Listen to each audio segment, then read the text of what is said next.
We need to make how things happened. We just need to understand how things happened. The coalition parties, we had the NDGs, several party leaders attended different NDGs as well, and proposals were made. What does it portend to the political parties? And is Raila Odinga already home and dry? We'll need to discuss that with our analyst here. I have got Wakili Ken Amondi, who is an advocate of the High Court, joining me in studio, as well as Tabitha Ogutu. He's a political analyst, but with a lot of interest in governance as well. And Dr. Richard Bosire, who is a political science lecturer at the University of Nairobi, as well as a political analyst. Ladies and gentlemen, karibuni sana. Thank you. Karibu sana. So, on the front page of your local daily, starting with you, Tabitha, what do you have? I don't see the split here. Yes. They are talking about it exposes rifts. In fact, if one is the politics of this country, and particularly the politics of yesterday and Saturday, Friday. Right. We see the building of a grand coalition, which has to accommodate so many players. And I had a different kind of grand coalition in the making. We had the president attending his NDG, ODM leader also attending the NDG, and then later on, all of them came as a team to attend and make sure that Honorable Raila Odinga got that kind of support that they wanted. But, so to speak, it should be so early to call for a rift here. It was just like 2 days ago. Yes, Victor, I think it's too early to call this a rift. Yes. However, we really have to understand and bear in mind that given the history that we've had in the running of coalitions, yes, the aspect of signing coalition agreements is a thing that involves a lot of nitty-gritties. And also bear in mind that the philosophy behind the amendment to the Political Parties Act. Yep. It's not signed deal yet. So until it gets to that stage where now all the parties involved, Oka is the biggest headache at the moment, because Oka is a coalition and a coalition cannot join to form in a coalition. So we literally want to see what Oka is going to bring forth, and if at all, as it will be coming to the Azimio One Kenya Alliance, as the president has suggested it to be, then it's going to come in as a party or as a what. So these are some of the conversations that we are waiting to see at the moment. But I think at the part of Jubilee and ODM, PNU, and the likes of the parties, we can say the deal is sealed in their parts, because we have not seen them, coming to the public and telling us that at the moment they still are thinking of otherwise, or they want to incorporate other few things here and there. So one of the most awaited things to be seen is the bit of Oka. But generally, as a country, I think the Saturday was the climax of the Jubilee and the ODM NDCs, and it was so important for us as a country. Number one, we look at where we have come from in the political histories, where we've had a lot of, I would say, a rivalry and competition. Some of them were very unhealthy between our politicians. But then when you look at the president himself, Honorable Uhuru Kenyatta, and the ODM party leader, or the former prime minister, Honorable Raila Odinga, coming together, and even Honorable Gideon Moi and the likes coming together, and standing to talk about one thing. They say that they will not want to have, I remember Honorable Gideon Moi saying on to say this, or if they decide to go as individual parties, KANU, and they just decide not to have One Kenya Alliance as part of the Azimio, but individual parties, what would happen to Honorable Kalonzo Musyoka?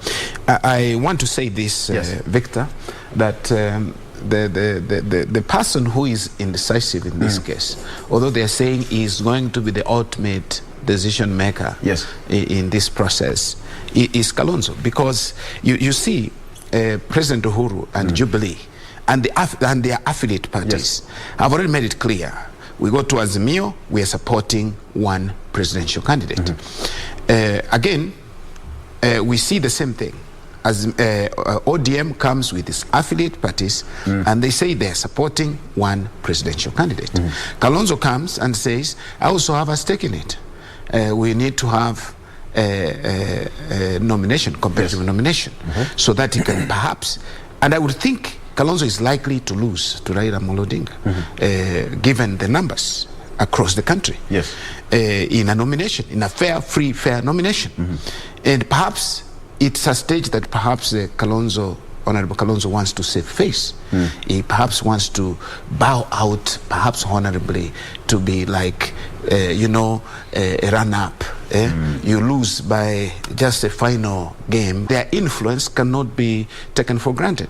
Kalonzo is not necessary, for example, is not necessarily keeping the Ukambani votes in his pocket. This is kept in 4 pockets, including his, and they can still deliver. If you divide Victor, each of them might carry 30% or 25%, and therefore Kalonzo will remain with a little bit of it. And what is clear, Victor, is that Kalonzo has no other alternative. He cannot go into Kenya Kwanza. He can't go there. So will he go it alone? He has already declared. If someone has declared, I'm going at crossroads as we speak. Yes, I'm going to wed this man. Arusi metangazo. They have announced the wedding, and then all of a sudden you bolt out. How would people see you? But Victor, perhaps he realized this is the right man he wanted. I don't know. But Victor, maybe this explains why Mudavadi, maybe this time I'll say Mudavadi is a brilliant leader. I will differ on that. Or he sees far. Mudavadi had seen the dilemma that beheld him if he would have still held on to Oka. Because you see, as it stands, it's about Kalonzo Musyoka. It looks as somebody who is self-centered. It's not about you others. It's about me and what I think I want as my ambitions. And so this is something I think Mudavadi had seen as far as you can imagine. And I'm so happy also that Gideon Moi had also seen this, and you saw that he aligned towards Azimio as early as possible. And he appeared, he was given a chance to speak. And you see even Kanu now, and he declared, actually I was just putting his words into context, what he said, that he cannot afford to be part of opposition with ODM again. He is either in or out. But as it stands, he declared his stand, and he said him is in Azimio because we do not want a divided country. So Mudavadi on this, I think I give him some credit this time round. He had seen far. Okay, let's take a break. They say that at the right time everything else will make sense. So the way you're trying to bring it, Tabitha, is like, okay, could there be a problem which was realized in the One Kenya Alliance? Because they had that push and pull. They could not agree whether they are going to sign an agreement, they are going to sign the deed of agreement, Wakili, deed of agreement. It never happened. They did not even register it as they were planning to do it. So, yeah, you okay, all right. I have it. Okay, so let's take a break.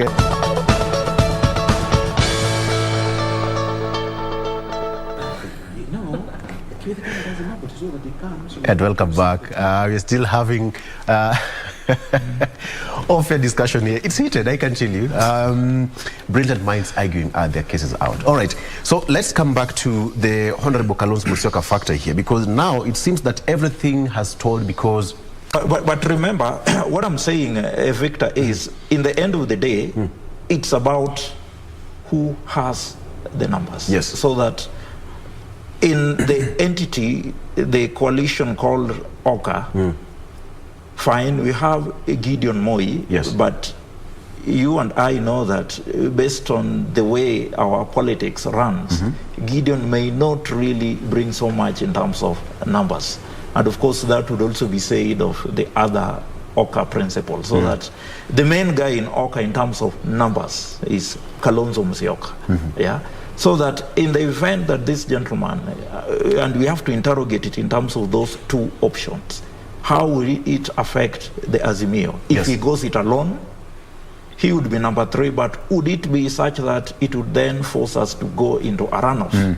The other alternative would be Kalonzo Musyoka joining the other coalition that is being fronted by the deputy president, now maybe having, and therefore bolstering that, into making it become a huge behemoth facing Azimio. So those are the options that we now have as a country. However, I tend to think that in the end of the day, what would really count, insofar as Kalonzo Musyoka's next move is concerned, would be one, the president, the extent to which the president's hand would play in bringing him into the table. I recall when he addressed the Jubilee, a flag bearer, which obviously is Honorable Raila Amolo Odinga, will maybe, probably, with high probability, come from central part of Kenya. Because at the end of the day, the president is looking at this picture that as a kinsman from the central part of Kenya also, how are we going to be represented at the table?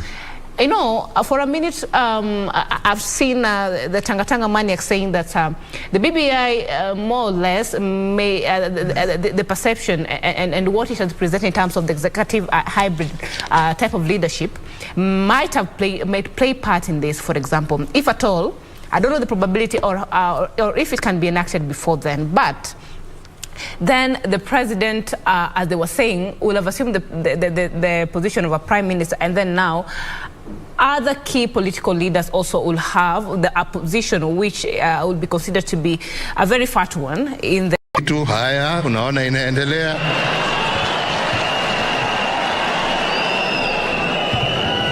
Kwingine wakilete shida ati wanajaribu kuangusha mswada mwingine. Junet ndio huyo, mlango ya mbele anaungana na watu yangu tunapitisha. Kwingine wanajaribu kusema finance bill haipiti, Gladys Wanga ndio huyo, papa mambo inaingiana.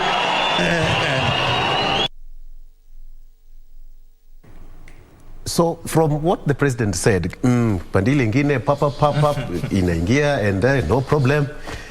The president looked so happy, Daktari. Yeah, the president, I think, is celebrating the working relationship he has had. Yes. I think that during a period that would have been very difficult for him if he did not, give the olive branch to Raila Odinga. In fact, if we remember, and Kenyans should not forget, 2017, after those elections, there was a clear division in the country. Clear division. President alluded to it. I was saying, like, he's talking about what I've always tried to tell our people. Sustaining that government is another altogether. It's another. It's so much about having your legislative agenda through. And how do you do that? You must have the numbers in parliament.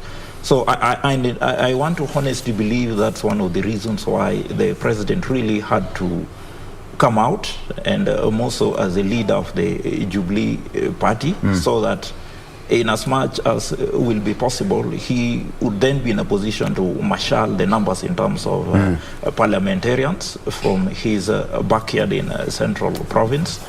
And I would also want to say that in respect of the conduct of the president, the conduct of the president on Friday and Saturday, I see the real Uhuru Kenyatta coming out. As a matter of fact, in the country, as it stands today, amongst the three most prolific campaigners that I know of, I think you have the Prime Minister Raila Odinga, you have the Deputy President, and then there is Uhuru Kenyatta. Of course, from the second term, Uhuru has taken a back seat, just to concentrate in what he felt was important, and at times I wish he did that from the beginning of his term in 2013, just to concentrate fully in leadership and take charge of his government. I think he did that in the second term.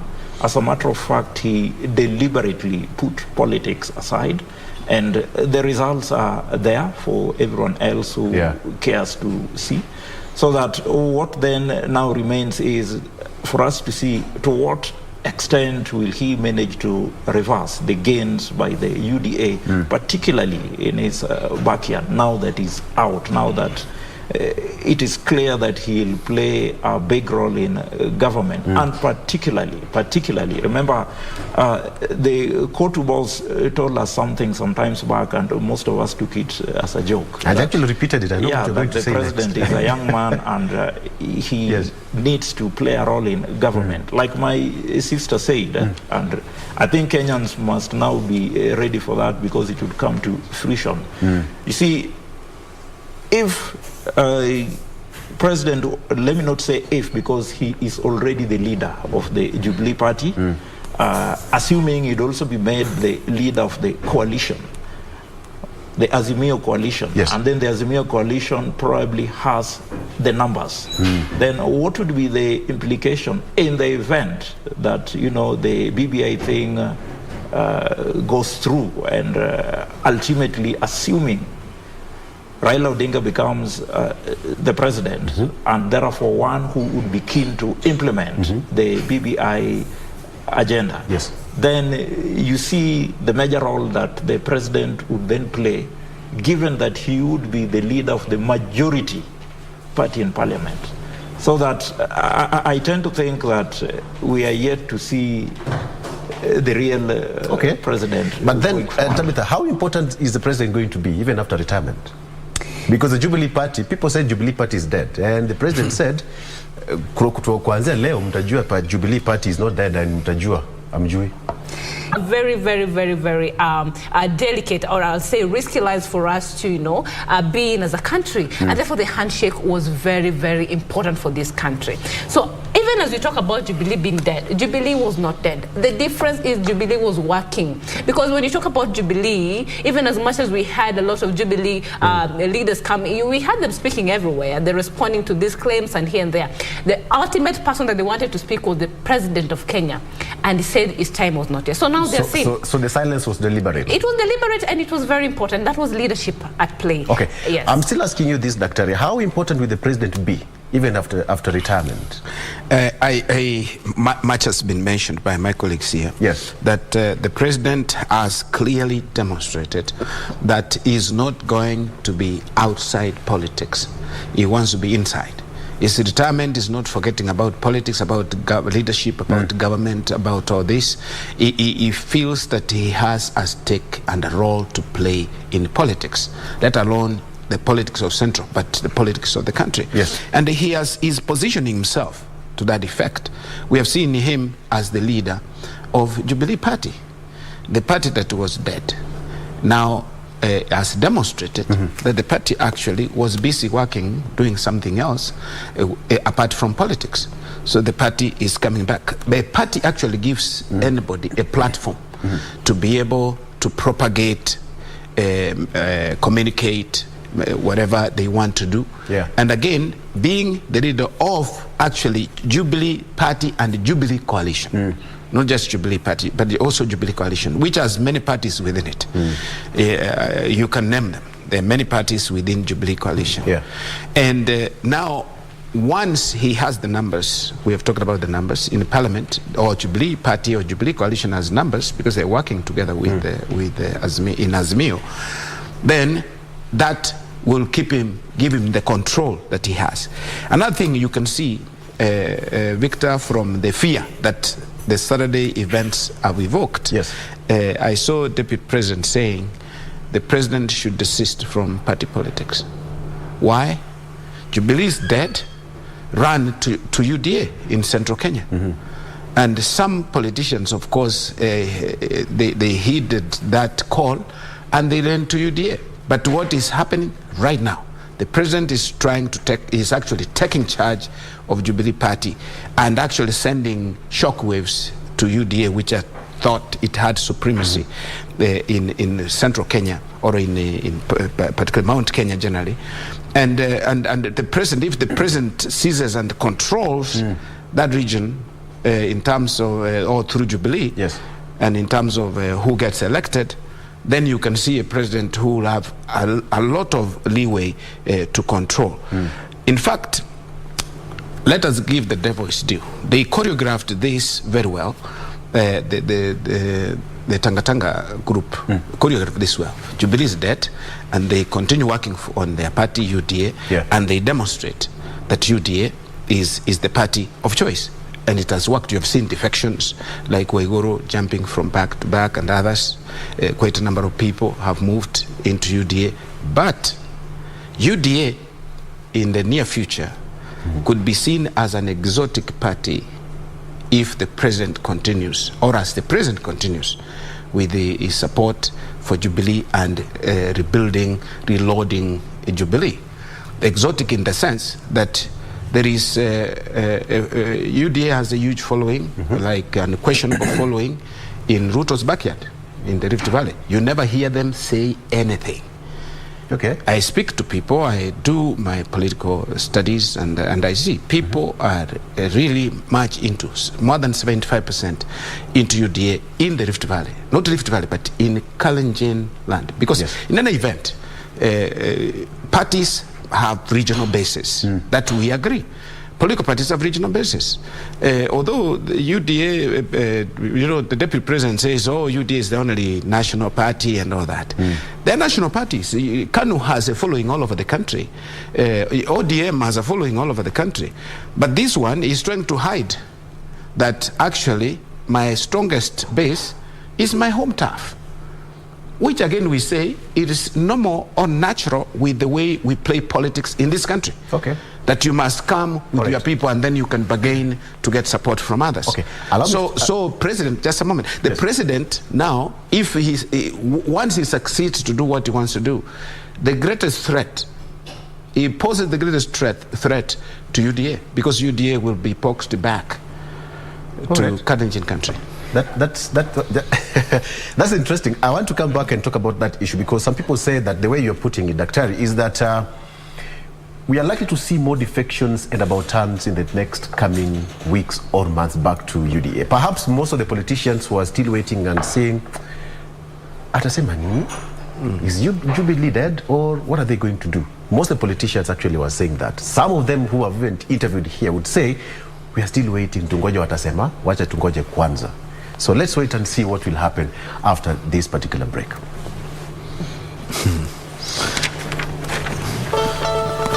The local people